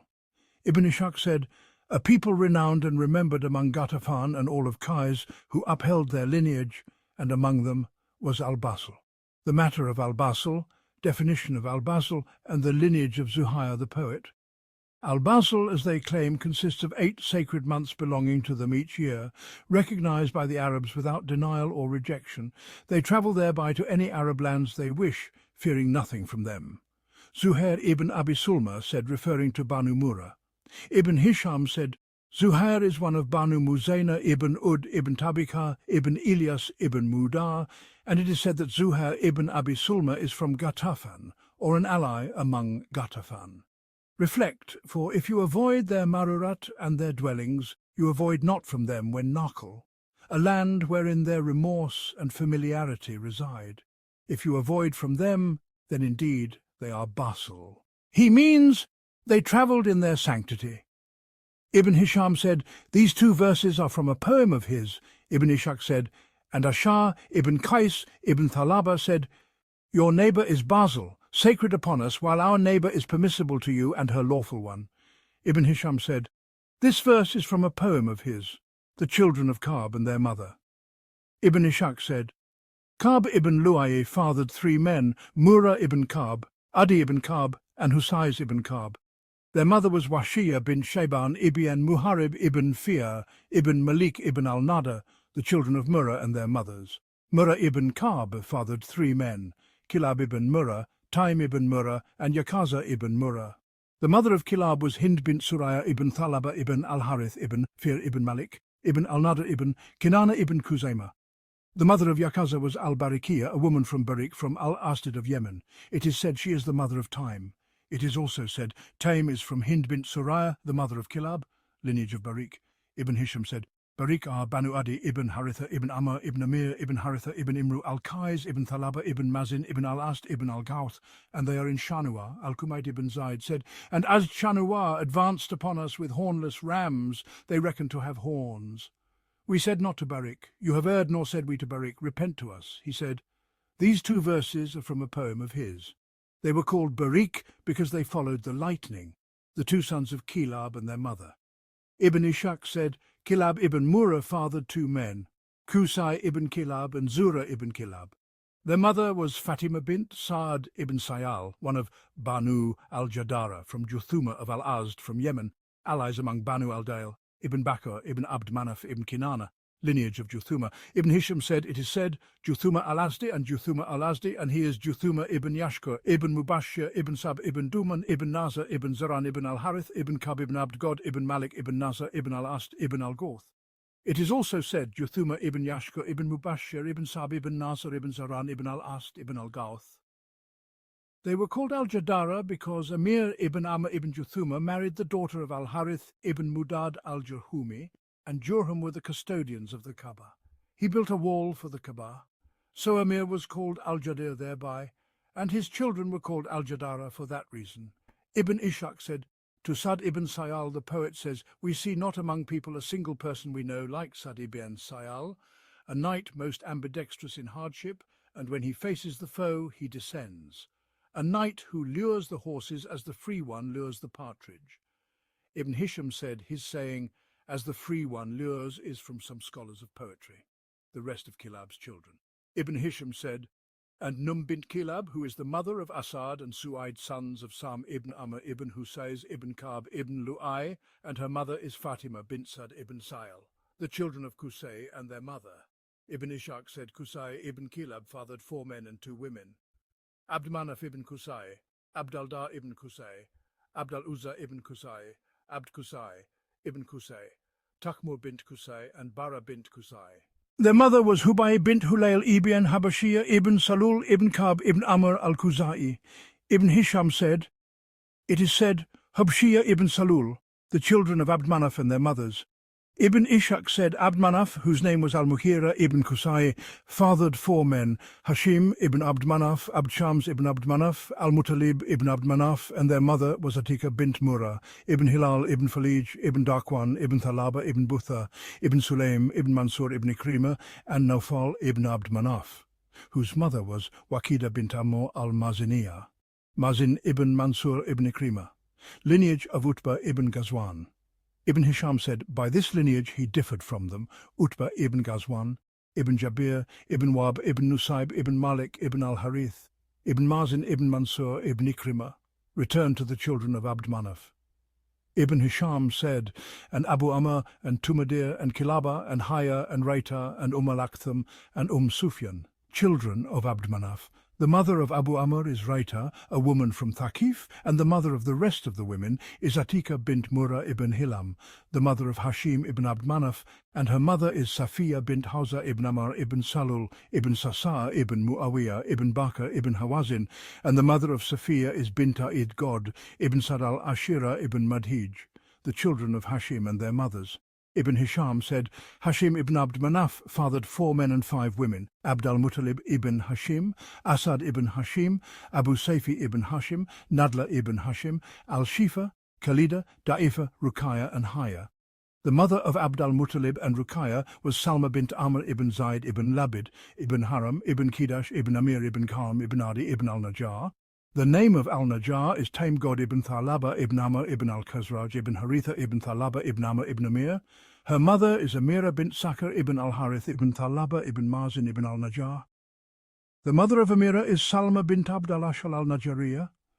The mother of Asad is Qayla bint Amir ibn Malik al-Khuzaiyyah.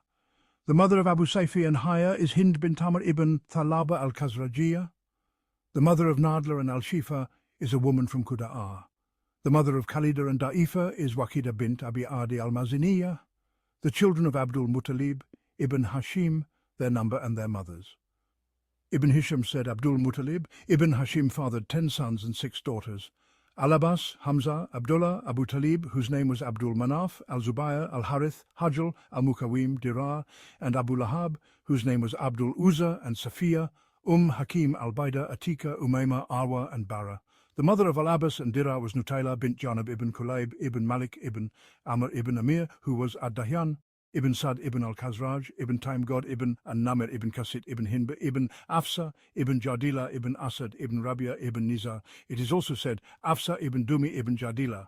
The mother of Hamza, Al-Mukawim, and Hajjal, who was nicknamed Al-Gaidak because of his abundant goodness and vast wealth. And Safiya was Hala bint Wuhaib ibn Abdul Manaf ibn Zurah ibn Kilab ibn Murrah ibn Kab ibn Luay.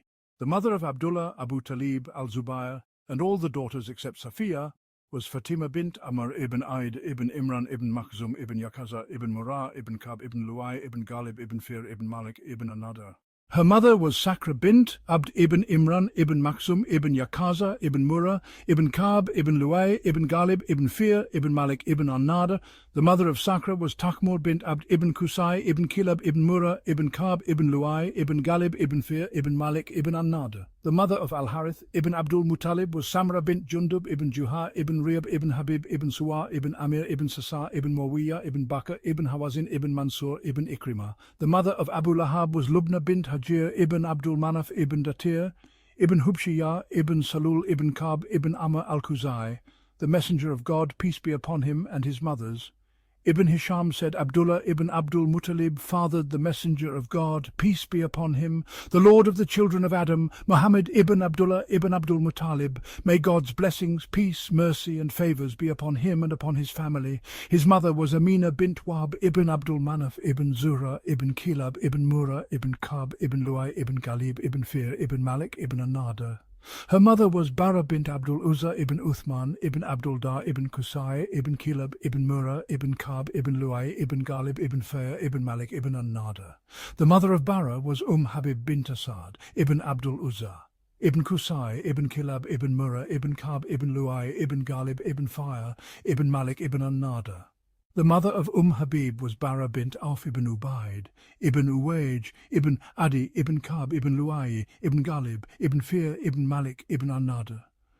Ibn Hisham said, thus the messenger of God, peace be upon him, was the noblest of the children of Adam in lineage, and the most exalted in descent from both his father and his mother. May God bless him and grant him peace. An allusion to the digging of Zamzam, something about Zamzam. Muhammad ibn Ishḥāq al-Muttalibi said, while Abdul Muttalib ibn Hashim was sleeping in the Hijaz, he was approached and commanded to dig Zamzam, which was a buried well between the 2 idols of Quraysh, Isaf and Naila, near the slaughtering place of Quraysh. Jurham had buried it when they departed from Mecca, and it was the well of Ishmael, son of Abraham, peace be upon them both, the well from which God provided drink when he thirsted as a child. His mother sought water for him, but found none, so she went to As-Safa, invoking God and beseeching his aid for Ishmael. Then she went to Al-Marwa and did likewise. God Almighty sent Gabriel, peace be upon him, who struck the earth with his heel, and the water appeared. His mother heard the sounds of wild beasts and feared them for him, so she came running toward him and found him scraping the ground with his hand under his cheek, drawing water and drinking. She then made it into a small pool. The affair of Jurham and the burying of Zamzam, the custodians of the house. Ibn Hisham said, as for the story of Jurham, their burying of Zamzam, their departure from Mecca, and who took charge of Mecca after them, until Abdul Muttalib dug Zamzam, it is what Ziyad ibn Abdullah al-Bakai narrated to us from Muhammad ibn Ishḥāq al-Muttalibi, who said, when Ishmael, son of Abraham, died, his son Nabit ibn Ishmael took charge of the house after him for as long as God willed. Then after him, Mudad ibn Amr al-Jurhumi took charge of the house, Jurham and Keturah, and what occurred between them. Ibn Hisham said, it is said, Mudad ibn Amr al-Jurhumi. Ibn Ishḥāq said, the sons of Ishmael and the sons of Nabit were with their grandfather Mudad ibn Amr and their maternal uncles from Jurham. At that time, Jurham and Keturah were the people of Mecca. They were cousins who had migrated from Yemen as travellers. Mudad ibn Amr was over Jurhum, and As-Samida, a man from among them, was over Katura. When they left Yemen, they did not depart without a king to establish their affairs. When they settled in Mecca, they saw a land with water and trees that pleased them, so they dwelt there. Mudad ibn Amr settled with those of Jurhum who were with him in Upper Mecca at Qayqan and what it encompassed.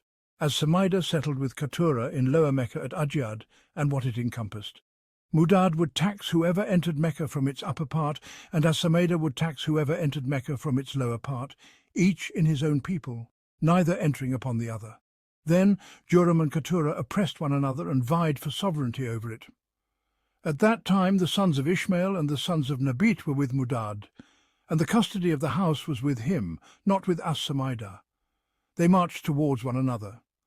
Mudad ibn Amr went out from Qayqan with his battalion toward As-Samida, accompanied by his battalion's equipment of spears, shields, swords, and quivers, clattering with them. It is said that Qayqan was named Qayqan only for that reason. As-Samida went out from Ajyad with horses and men. It is said that Ajyad was named Ajyad only because of the steeds that went out with As-Samida from it. They met at Fadik and fought a fierce battle. As-Samida was killed and Katura was disgraced. It is said that Fadik was named Fadik only for that reason. Then the people called for peace and proceeded until they reached Al-Matabik, a valley in Upper Mecca, where they made peace and entrusted the affair to Mudad. When the authority of Mecca was gathered to him and its sovereignty became his, he slaughtered for the people and fed them. The people cooked and ate. It is said that Al-Matabik was named Al-Matabik only for that reason. Some scholars claim that it was named Al-Matabik because Tubba slaughtered and fed there, and it was his dwelling place. What occurred between Mudad and As-Samida was the first oppression in Mecca, as they claim, the children of Ishmael and Jurhum in Mecca. Then God spread the descendants of Ishmael in Mecca, along with their maternal uncles from Jurhum, who were the custodians of the house and the rulers in Mecca. The descendants of Ishmael did not dispute them in that, due to their maternal kinship and relation, and out of reverence for the sanctity, lest there be oppression or fighting in it. When Mecca became too confined for the descendants of Ishmael, they spread out into the lands, and they did not oppose any people except that God made them prevail over them through their religion, and they subdued them. The seizure of the house by the people of Kinana and Khuzā from Jurhum, the oppression of Jurhum in Mecca, and their expulsion by Banu Bakr. Then Jurhum oppressed in Mecca, violating aspects of the sanctity, wronging those who entered it from outside its people, and consuming the wealth of the Kaaba that was offered to it. Thus their affair weakened. When Banu Bakr, ibn Abdul Manaf, ibn Kinana, and Gubshan from Khuzā saw that, they resolved to wage war against them and expel them from Mecca. They declared war on them, fought them, and Banu Bakr and Gubshan overcame them, banishing them from Mecca. In the Jahiliyyah, Mecca would not tolerate injustice or oppression within it. No one committed oppression in it without being expelled. It was called an-Nasa, and no king intended it while violating its sanctity without perishing in his place. It is said that it was named Bakar only because it would break the necks of tyrants if they innovated anything in it. Bakar, linguistically. Ibn Hisham said, Abu Ubaidah informed me that Bakar is a name for the inner part of Makkah, because people crowd together there, meaning they throng. And he recited to me, when the Sharib 3 is seized by Akka 4, then leave him until he bucks his Bakar, meaning let him be until he bucks his camels, that is, he leaves them to the water where they crowd upon it, and it is the place of the house and the mosque. These two verses are by Amam ibn Ka'b ibn Amr ibn Sa'd ibn Zayd Mana ibn Tamim. Ibn Ishḥāq said, then Amr ibn al-Harith ibn Mudad al-Jurhumi departed with the gazelles of the Kaaba and the cornerstone and buried them in Zamzam, and he went away with those of Jurhum who were with him to Yemen. They grieved deeply over what they had left behind of the affairs of Makkah and its sovereignty.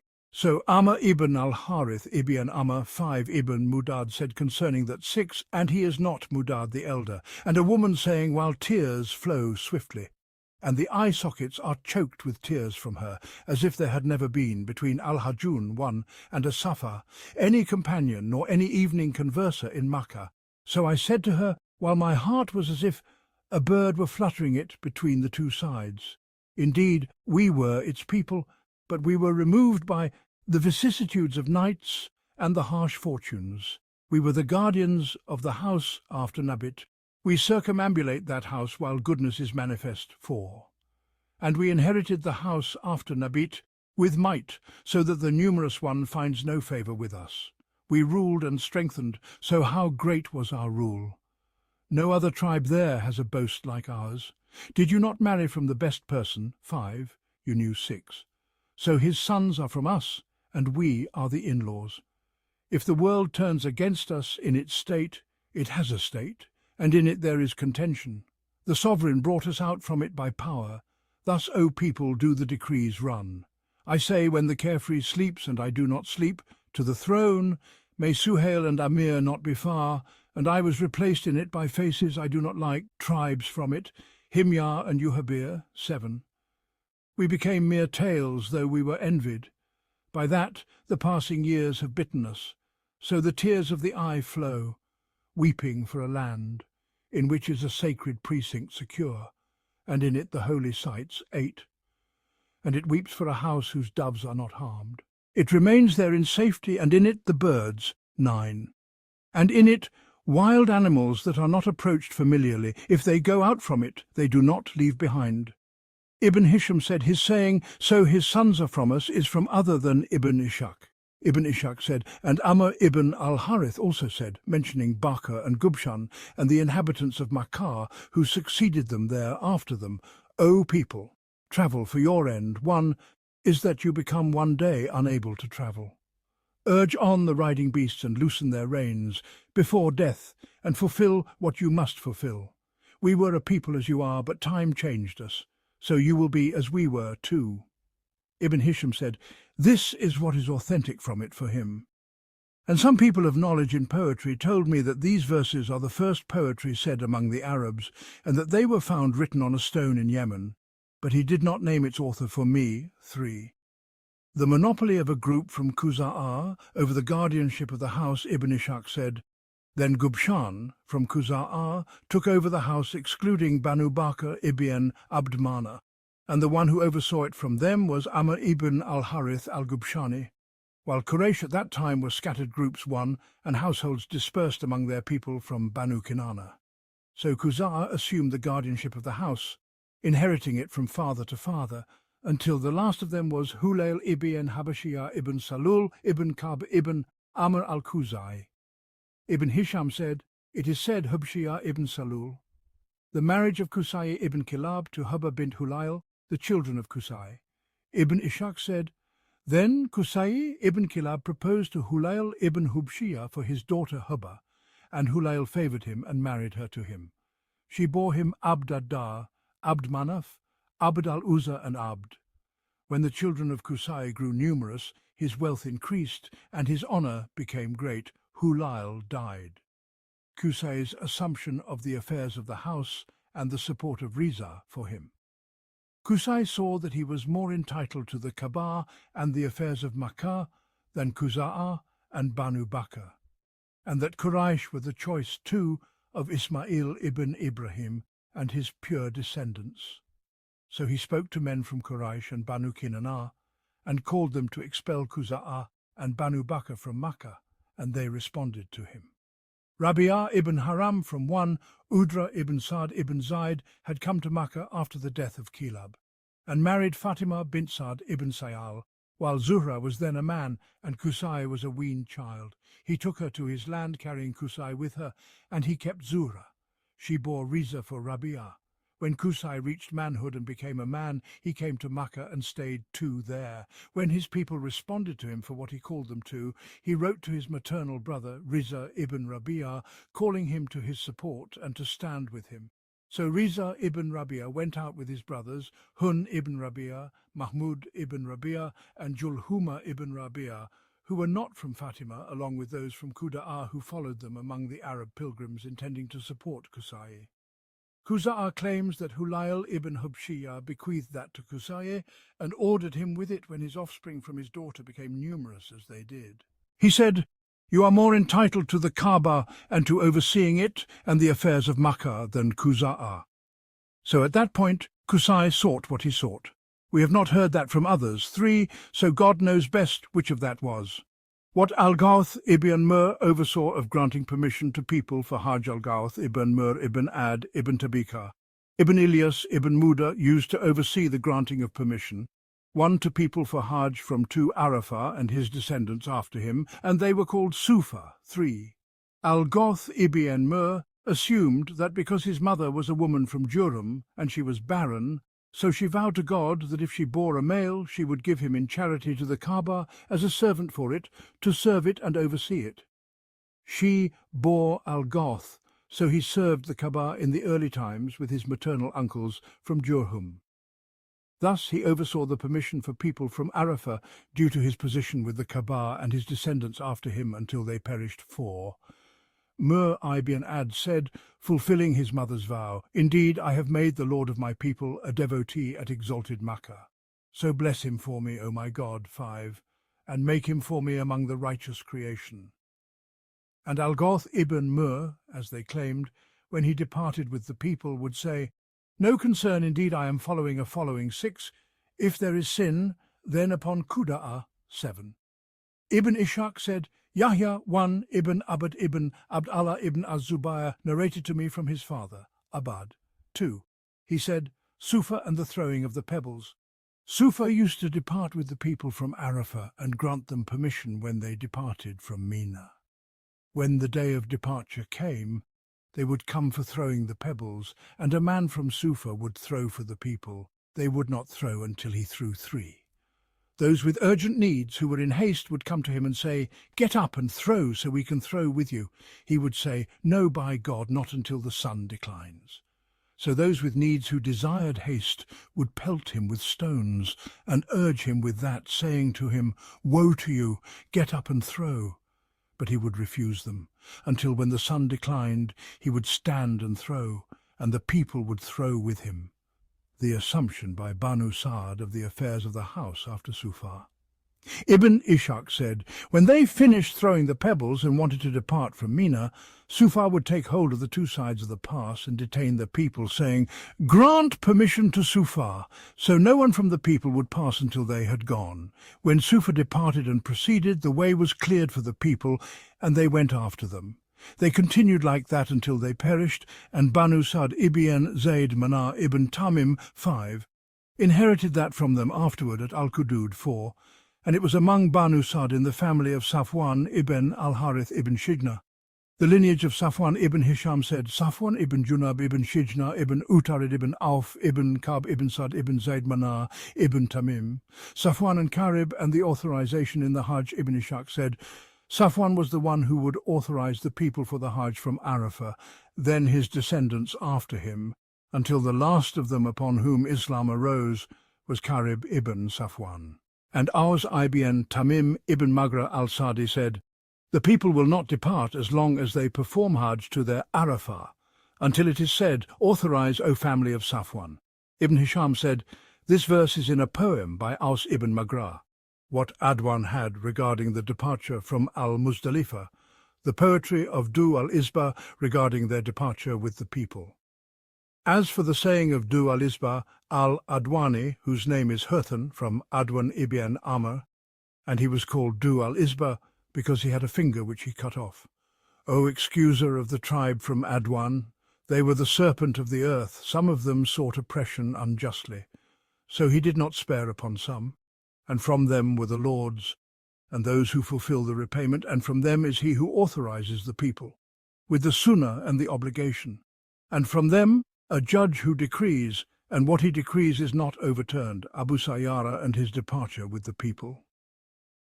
And these verses are in a poem of his, for the departure from al-Muzdalifah was with Adwan, as Ziyad ibn Abdullah al-Bakai narrated to me from Muhammad ibn Ishḥāq.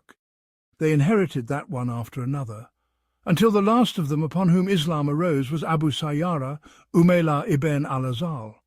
So a poet from the Arabs says about him, We protected Abu Sayyara and his allies, the Banu Fazara, until he authorized safely his donkey, facing the Qibla, calling his neighbor. He said, and Abu Sayyara would depart with the people on a she-donkey of his, so for that he says, safely his donkey. The affair of Amir ibn Zarib, Ibn Amr ibn Iyad ibn Yashkur ibn Adwan, his judgment regarding a hermaphrodite and the counsel of his slave girl, Sukayla ibn Ishaq, said, and his saying, a judge who decrees, meaning Amir ibn Zarib ibn Amr ibn Iyad ibn Yashkur ibn Adwan al-Adwani. The Arabs would not have any grave matter or difficult judgment among them, except they referred it to him. Then they accepted what he judged in it. So they disputed before him in some of what they differed about, regarding a hermaphroditic man, who had what a man has and what a woman has. They said, do you make him a man or a woman? And they had not come to him with a matter more difficult than it. He said, until I look into your affair, for by God nothing like this has befallen me from you, O company of Arabs. So they withdrew from him. He spent his night awake, turning over his matter, looking into his affair with no direction coming to him from it. And he had a slave girl called Sukayla, who tended his sheep, and he would reproach her when she went out, saying, you have gone out in the morning, by God, O Sukayla. And when she returned to him, he said, you have come in the evening, by God, O Sukayla. And that was because she would delay the going out until some people preceded her, and delay the returning until some preceded her. When she saw his wakefulness and his restlessness on his bed, she said, what is with you? May you have no father. What has afflicted you in this night of yours? He said, woe to you, leave me, a matter that is not of your concern. Then she returned to him with the like of her saying, so he said to himself, perhaps she will bring relief from what I am in. He said, woe to you! They disputed before me regarding the inheritance of a hermaphrodite. Shall I make him a man or a woman? For by God I do not know what to do, and no direction comes to me in it. She said, glory be to God. May you have no father. Follow the judgment of the urination place. Seat him, and if he urinates from where a man urinates, then he is a man. And if he urinates from where a woman urinates, then she is a woman. He said, evening, Sukayla, after that, or morning, you have relieved it, by God. Then he went out to the people when morning came, and he judged with what she had advised him. The victory of Qusay ibn Kilab over the affair of Mecca, and his gathering the affair of Quraysh, and the assistance of Qudaa to him. The defeat of Sufar, Ibn Ishaq said, when that year came, Sufa did as they used to do, and the Arabs had recognized that for them, and it was a religion in their souls from the time of Jurham and Quzaa and their authority. So Qusay ibn Kilab came to them with those with him from his people of Quraysh and Kinana and Qudaa at Al-Aqaba. He said, we are more entitled to this than you. So they fought them, and the people fought a severe fight. Then Sufa was defeated, and Qusay overcame them in what was in their hands of that. Qusay's war against Quzaa and Banu Bakr and the arbitration of Yamur ibn Auf and Quzaa and Banu Bakr withdrew from Qusay at that, and they knew that he would prevent them as he prevented Sufa, and that he would come between them and the Kaaba and the affair of Mecca. When they withdrew from him, he initiated hostility against them and gathered for their war, and his brother Riza ibn Rabi'ah stood with him with those with him from his people of Qudaa. And Quzaa and Banu Bakr went out to him, and they met, and fought a severe fight at Al-Abtar, until the slain were many in both parties together. Then they called for peace, and to arbitrate between them a man from the Arabs. So they arbitrated Yamur ibn Auf ibn Ka'b ibn Amir ibn Layth ibn Bakr ibn Abd Mana ibn Kinana. He judged between them that Qusay was more entitled to the Kaaba and the affair of Mecca than Quzaa, and that every blood that Qusay struck from Quzaa and Banu Bakr was set aside. He shatters it under his feet, and that what Quzaa and Banu Bakr struck from Quraysh and Kinana and Qudaa, then the blood money is to be paid, and that Qusay be left free with the Kaaba and Mecca. The reason for naming Yamur al-Shadaq. So Yamur ibn Auf was named that day al-Shadaq, for what he shattered of the bloods and set aside of them.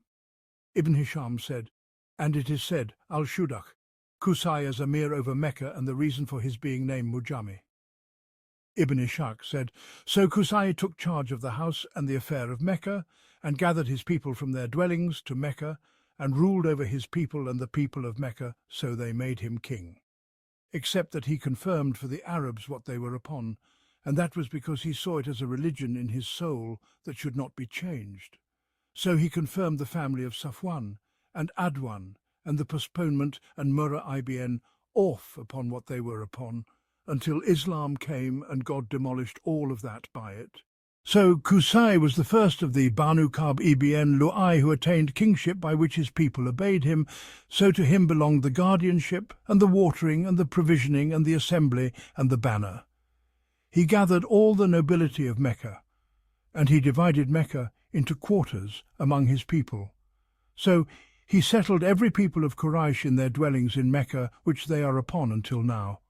And the people claim that Quraysh feared cutting the trees of the sanctuary in their dwellings, so Qusay cut them with his hand and his helpers, so Quraysh named him Mujami for what he gathered of their affair, and they sought blessing in his affair. So no woman is married, nor does a man from Quraysh marry, nor do they consult in an affair that befalls them, nor do they tie a banner for war against a people other than them, except in his house. Some of his sons tie it for them, nor does a girl put on the garment when she reaches the age to wear it from Quraysh, except in his house. He splits the garment upon her, in it then she wears it, then he takes her to her family.